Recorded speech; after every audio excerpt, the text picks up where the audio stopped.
పోయే పరిస్థితి వచ్చింది. కానీ దాన్ని నేను శ్రావణియే పరిష్కరించుకున్నా. ఇంతకన్నా కష్టం ఏమొస్తుంది? ఒకవేళ వచ్చింది అనుకోండి, అది మేమే సాల్వ్ చేసుకుంటాం. మీ దయాదాక్షిణ్యాలు మాకు అవసరం లేదు.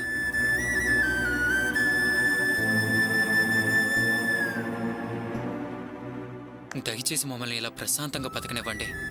మీరు ఇక్కడి నుంచి వెళ్ళండి.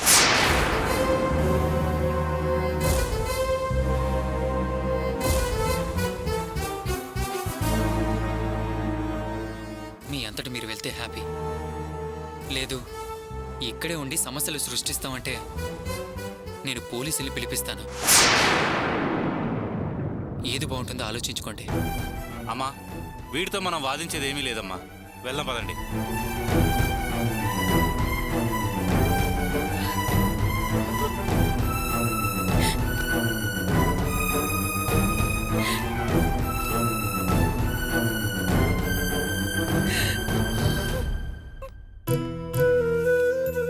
బాబు, శ్రావణి ఇంతకాలం పడ్డ ఆవేదనని ఒక్క రోజులో తుడిచేశావు. శ్రావణికి నువ్వు భర్తవే కాదు, మాకు దేవుడివి కూడా. ఏంటమ్మమ్మా అంత పెద్ద పెద్ద మాటలు మాట్లాడుతున్నావు? వదిలే.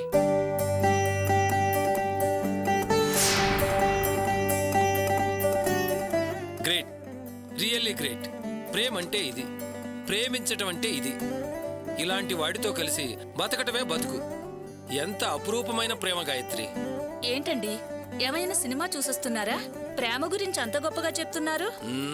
నేను చెప్పేది సినిమా గురించి కాదు, రియల్ లవ్ స్టోరీ గురించి. సుబ్రహ్మణ్యం గురించి ఎంత గొప్పగా రాశారో చూడు. భార్య మీద ప్రేమంటే అది. ఆ నేను చూచాయిగా విన్నాను. కోర్టులో సుబ్రహ్మణ్యం మాటలు విని అందరూ ఆశ్చర్యపోయారటగా. అవును, ఏ పేపర్ అయితే శ్రావణి గురించి తప్పుగా రాసిందో తిరిగి అదే పేపరు ఆమెను ఆకాశానికెత్తుతూ రాసింది. శ్రావణి నా కోసం దివి నుంచి భూమికి దిగి వచ్చిన దేవత అని కోర్టులో సుబ్రహ్మణ్యం చెప్పాడు. Is great. ఏంటనయ్యా, ఎవరినో తెగ పొగడేస్తున్నావు? ఇంకెవరినిరా, మన హీరో సుబ్రహ్మణ్యాన్ని. ఏంటి, సుబ్రహ్మణ్యం గురించా? సుబ్రహ్మణ్యం హీరో ఎప్పుడయ్యాడు? నువ్వు ఈవినింగ్ పేపర్ చూడలేదేరా? చూస్తే ఇలా అడిగేవాడివి కాదు. ఇవాళ సుబ్రహ్మణ్యం కేసు కోర్టుకొచ్చింది. కోర్టు సుబ్రహ్మణ్యం చెప్పింది విని శ్రావణిని విడుదల చేసింది. ఏంటనయ్యా, వాడి భార్య వాడిని మంచిదని చెప్పగానే వాడు మంచివాడు అయిపోతాడా? మన మహేశ్వరికి వాడు చేసింది ద్రోహం కాదా? వాడు ఏమైనా కావచ్చు, కానీ మన కుటుంబానికి సంబంధించినంత వరకు వాడు మోసగాడు, ద్రోహి, ఫ్రాడు, 420. అతను మనకేం చేశాడని మాత్రం ఆలోచించు. ఒక మనిషిగా అతను ఏం చేశాడో ఆలోచించు. అతను ఆ అమ్మాయిని ప్రేమించి మన మహేశ్వర్ని చేసుకునుంటే అప్పుడు అతను ఫ్రాడ్రా. అది నిజమేనండి. వాడు మన అమ్మాయిని కాదన్నా కట్టుకున్న భార్యని అలానే వదిలేయకుండా కంటికి రెప్పలా కాపాడుకున్నాడు. ఆ విషయం ఆలోచిద్దాం. ప్రేమించినవాడు ఆ అమ్మాయిని ఎలా వదిలేస్తాడనుకున్నావు ప్రభా? అతను శ్రావణిని ఏ స్థాయిలో ప్రేమించాడో పేపర్లో అద్భుతంగా రాశారు. ఆ అమ్మాయిని అంతగా ప్రేమించినవాడు ఇక మన మహేశ్వర్ని ఎలా పెళ్లి చేసుకుంటాడు?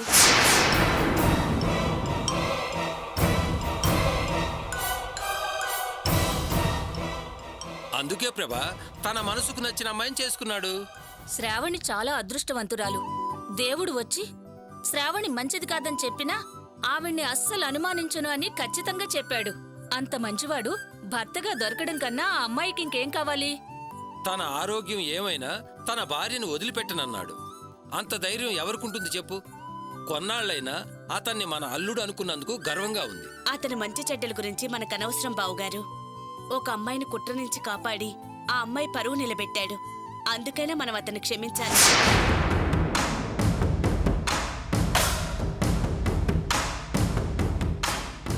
ఏంటి ప్రభా అలా మాట్లాడుతున్నావు? మహేశ్వర్ తరఫు నుంచి ఆలోచిస్తే అతన్ని అలా పొగడగలవా? మనసు లేని మాటలు మాట్లాడకు. ఇప్పుడు నేనేం తప్పుగా అన్నాను? ఆ అమ్మాయి విషయంలో అతను చేసింది న్యాయమే కాబట్టి అభినందించాల్సిందే అన్నాను.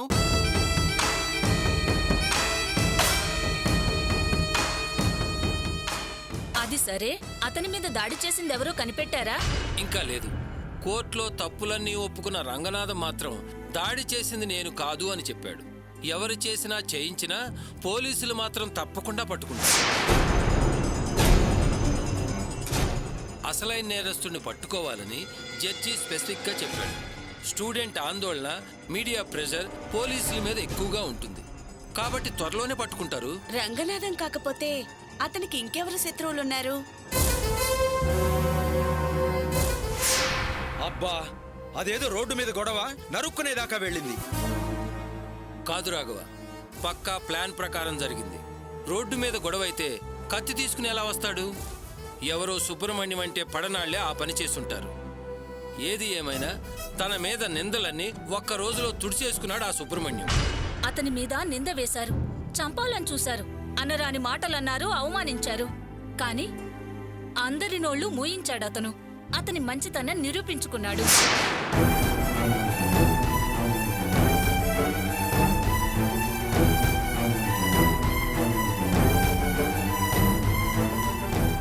కత్తి ప్రేమను జయించలేకపోయింది. కత్తి కన్నా ప్రేమకే పొదునెక్కువని సుబ్రహ్మణ్యం నిరూపించాడు. ఇప్పుడు సమాజంలో అతని గౌరవం పెరిగింది.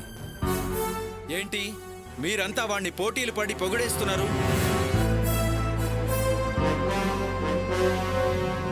వదిలేస్తే సన్మానం చేసేటట్టున్నారే.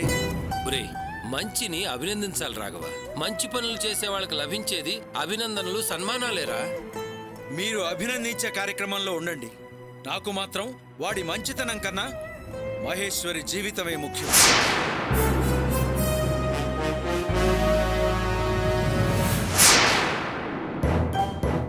ఒరే, నీ బాధ నాకు అర్థమైందిరా. దాని గురించి బాధపడు. త్వరలోనే మంచి జరుగుతుంది. మంచి కుర్రాన్ని చూసి పెళ్లి చేస్తే దానికి ఏ లోటు ఉండదు.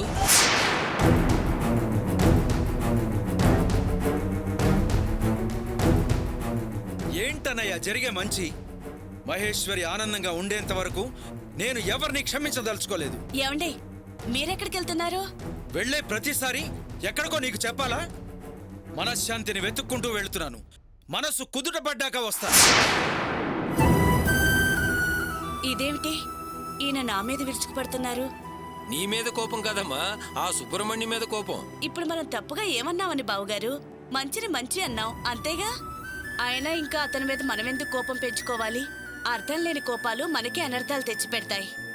మహేశ్వరి ఆనందంగా ఉండాలని వాడి ఆశ, అది నెరవేరట్లేదని కోపం. మంచి సంబంధం దొరికి దానికి పెళ్ళైతే వీడి కోపం మటుమాయమైపోతుంది. అప్పటిదాకా మనం వీడి కోపం భరించాల్సిందేనమ్మా, తప్పదు.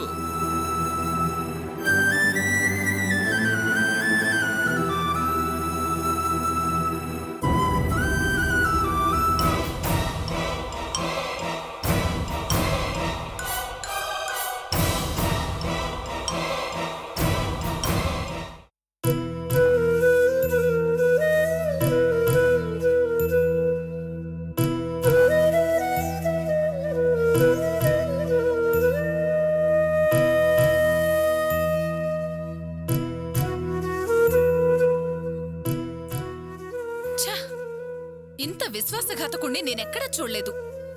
మీరెవరూ నాకు అక్కర్లేదనడానికి మనసులో వచ్చింది అతనికి. ఛీ! ఏ, నువ్వు కాస్త నోరు మూస్తావా? నేనెందుకు నోరు మూసుకోవాలి? హాస్పిటల్లో అంతమంది ముందు మనల్ని పురుగులు తీసి పడేసినట్టు పడేశాడు.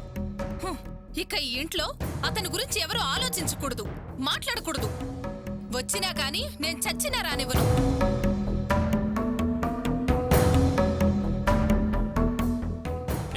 ఏంటే నువ్వు మాట్లాడేది? ఓ కుటుంబం అన్న తర్వాత 1.25 లక్షల గొడవలు వస్తుంటాయి, పోతుంటాయి. అందుకని మనుషులు వదిలేసుకుంటావా? ఒరే అభి, నువ్వు ఊరుకోరా. నువ్వు ఆగమ్మా. దీన్ని ఇలా వదిలేస్తే చెవుకోసిన మేకల అరుస్తూనే ఉంటుంది. దీనికి కోపం వస్తే అరవడం లేదా? వాడలాగే మాట్లాడాడు. మనమేం తప్పు చేసామని ఆయన గారి కోపం వచ్చింది? గుణం తక్కువ దాన్ని పెళ్లి చేసుకున్నాడు, ఏదో కాపాడదామని వెళ్ళాం, తప్ప? అదే తప్పు. ఆ అమ్మాయి గురించి తప్పుగా అనుకున్నాము, అందుకే వాడు అలా మాట్లాడాడు. డబ్బు కట్టే దిక్కులేక ప్రాణాలు పోయే స్థితిలో హాస్పిటల్లో పడున్నాడే, అప్పుడేమైందంటే ఈ పౌరుషం. మనం గాలి కుదిలేస్తే చచ్చుండేవాడు. కాపాడి తప్పు చేశాం. అమ్మా తల్లి, నీకో నమస్కారం. నువ్వు దయచేసి ఊరుకుంటావా? అసలే నా శాపనార్థాలు తగిలేయేమోనని బాధపడి చేస్తున్నాను. నువ్వింకా బాధ పెట్టకు. ఇప్పుడు మిమ్మల్ని ఎవరు బాధ పెట్టారు? అతను అలా అనడం తప్పు అంటున్నాను, అంతే. తప్పేనమ్మా, వాడన్నవన్నీ తప్పే. దానికి నన్నేం చేయమంటావు? మనల్ని వదిలేసి వాడి దారిలో వాడు వెళ్ళిపోయాడు కదా. ఎక్కడికి పోతాడు? చేయడానికి ఉద్యోగం లేదు, పైగా పెళ్ళం ఒకటి. ఎలా పోషిస్తాడు? అటు తిరిగి ఇటు తిరిగి చివరికి ఇక్కడికే చేరతాడు. అలా గనక తిరిగొస్తే కన్న ప్రేమ గిన్నె ప్రేమ అని ఈ ఇంట్లో చోటు ఇవ్వద్దు. అలా ఇవ్వదలుచుకుంటే మాకన్నా అతనే ఎక్కువని తేల్చి చెప్పండి. ఇప్పుడే మేము వెళ్ళిపోతాం. ఎందుకు ఇలా చిత్రవద చేస్తున్నావు? నన్ను ప్రశాంతంగా బతకనివ్వదలుచుకోలేదా?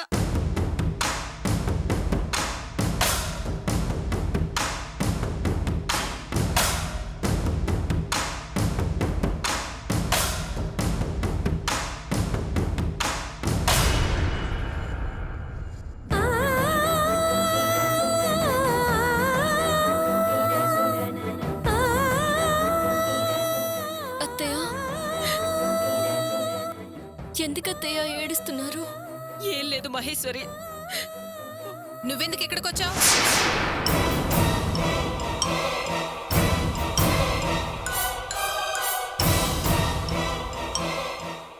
అలా మాట్లాడుతున్నావేంటొదినా? అన్నయ్య మీద కోపం తన మీద చూపిస్తున్నావా? మీ అన్నయ్యకి చేసుకుందాం అనుకున్న అమ్మాయి కానీ చేసుకోలేదు.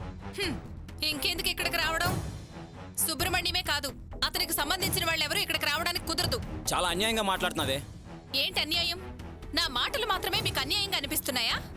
నా కోసం మీరెందుకు గొడవ పడతారు? అనవసరంగా ఆవేశపడకండి. మేమేం గొడవ పడ్డం లేదు. నువ్వు కావాలనుకుని వచ్చినా సుబ్రహ్మణ్యం ఇక్కడ లేడు. ఇక నువ్వు వెళ్ళొచ్చు.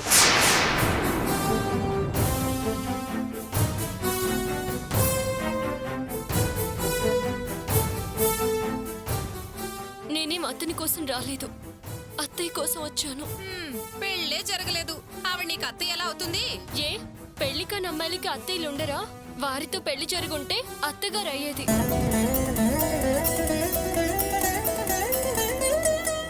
పెళ్లి కాలేదు కాబట్టి అత్తయ్య మాత్రమే. అత్తగారి కన్నా అత్తయ్య కోడళ్ళకి చాలా దగ్గర.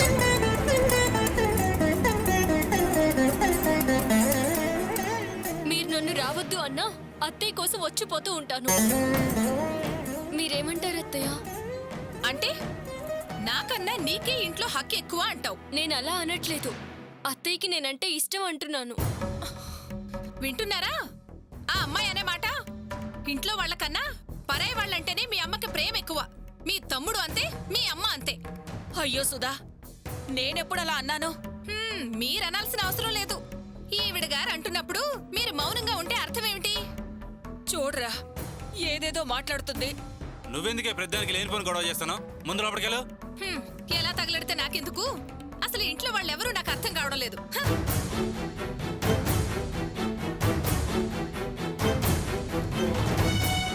అత్తయ్య, అసలేమైంది? హాస్పిటల్కి వెళ్తే మీరు వెళ్ళిపోయారని చెప్పారు. వారిని కూడా చూడకుండా ఏమై ఉంటుందో తెలుసుకుందామని వచ్చాను. ఆ విషయం ఏం చెప్పమంటావు తల్లి? వాడికి కన్న తల్లి, తోడబుట్టిన వాళ్ళు ఎవరూ వద్దంట. పెళ్ళం ఉంటే చాలని నిర్ణయానికి వచ్చాడు వాడు. కానీ పెంచి పెద్ద చేసి ఉద్యోగంలో చేర్పించడానికి ఎంత కష్టపడ్డానో తెలుసా?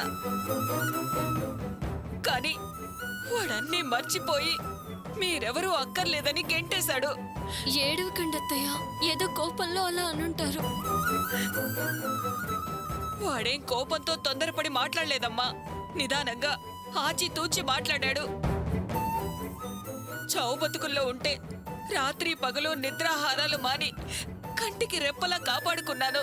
కానీ వాడు ఏమాత్రం విశ్వాసం లేకుండా మేం ఖర్చు పెట్టిన డబ్బు మా మొహాన కొట్టి లెక్క చూసుకోమన్నాడు. డబ్బు విసిరేస్తే రుణం తీరిపోతుందా? కన్నందుకు పెంచినందుకు లెక్క కట్టి డబ్బు ఇవ్వగలడా వాడు? ఖర్చు పెట్టిన డబ్బు గురించే తెలుసుకున్నాడు, కానీ వాడి మీద పెంచుకున్న ప్రేమ గురించి తెలుసుకోలేకపోయాడు. ఏంటత్తయ్య, పరాయి వాళ్ళ సమస్యలు తెలుసుకుని సాయం చేసిన మనిషి కన్న తల్లి ప్రేమని తెలుసుకోలేకపోయారా? ఏం చేస్తానమ్మా, అంతా నా కర్మ. వాడికి నాకన్నా వాళ్లే ఎక్కువైపోయారు. పెళ్లికి ముందు వీడు ఊరికి ఉపకారి, ఇప్పుడు వీడి అవసరం ఎవరికీ లేదు. నా కన్న కొడుకే నాకు పరాయివాడైపోయాడమ్మా. నా బాధ ఎవరికి చెప్పుకోవాలి?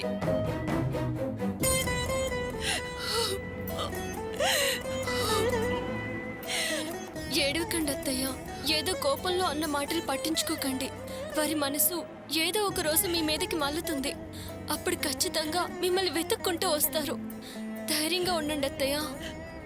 నాకా నమ్మకం లేదమ్మా. వాడు పెళ్ళాం మోజులో కూరుకుపోయాడు. ఎవరి అవసరం లేదనుకుంటున్నాడు. అది వాణ్ణి కొంగున మూడేసుకుంది. అది తప్ప వేరే లోకం ఏదీ లేదు వాడికి. అదే ఊపిరి, అదే ప్రాణం అయిపోయింది. వాడు మారడమ్మా, వాడు మార. నిన్న కాక మొన్నొచ్చిన పెళ్ళం అంత ఎక్కువైందా? ప్రాణంలో ప్రాణమైందా? మరి ఎంతో ఆశపడ్డ నేనేం కావాలి? అతని ఊపిరి నేను కావాలి, ప్రాణం నేను కావాలి, సర్వం నేనే కావాలి. వాడు నాకు తిరిగి దక్కుతాడన్న ఆశ లేదు. ఇంక నాకు ఒక్కడే కొడుకు అనుకోవాలి. అంతే, అంతేనమ్మా. అలా అనుకోకండి అత్తయ్య. వారి మనసు ఏదో ఒక రోజు తప్పకుండా మారుతుంది. మీకోసం వస్తారు. మనసుకి నచ్చిన వాళ్ళు మనకెప్పటికీ దూరం కారు. తప్పకుండా వస్తారత్తయ్య. ఆ నమ్మకంతో ఉండండి. నేను కొలిచే దేవుడు ఎన్ని పరీక్షలు పెట్టినా చివరికి మంచి చేస్తాడనే నమ్మకం నాకుందమ్మా. పరీక్షల మీద పరీక్షలు పెడుతున్నాడు. ఎన్ని పరీక్షలు పెట్టినా మీరే గెలుస్తారు. మీ కోరిక నెరవేరుతుంది. ఏడవకండి అత్తయ్య.